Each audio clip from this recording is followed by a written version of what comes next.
the government has a profound duty to tackle poverty with urgency and ambition. After 14 years of Tory austerity hollowing out our public services and leaving our communities struggling, eradicating poverty must be at the heart of the government's agenda. Yet this budget falls short. Without bold action, the most vulnerable in our constituencies will continue to suffer. Madam Deputy Speaker, ending austerity is not just about stopping cuts, it's about real action to lift people out of poverty.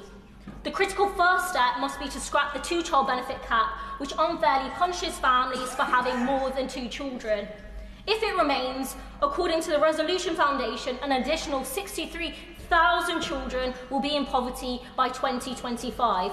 We must scrap it immediately. We must also reverse the means testing of winter fuel payments.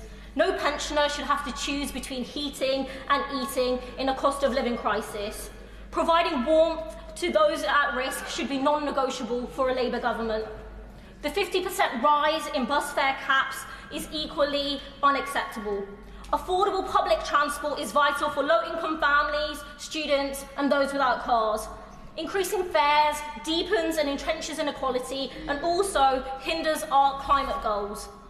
Madam Deputy Speaker, the Labour government must also ditch Tory welfare reforms that will slash billions from disability benefits, pushing people into more severe hardship.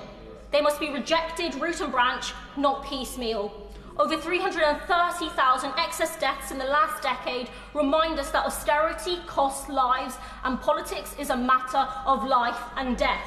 In one of the world's wealthiest nations, no family should be in poverty, no child left hungry, and no pensioner unable to heat their homes. So our response must be transformative in rebalancing the economy for the many, not the few. We need a fair tax system that places the burden on those who can pay the most. A 2% tax on assets over 10 million could raise 24 billion annually. And equalising capital gains with income rate thresholds would bring in an additional £17 billion. These funds could truly transform our NHS, schools and communities. Finally, we need a bold economic plan to secure a future with a worker-led just transition to renewable energy, creating thousands of unionised jobs and ensuring no one is left behind. Madam Deputy Speaker, my constituents in Coventry South and communities across the UK deserve a budget that marks the end of austerity in action, not just words, and a true commitment to ending poverty.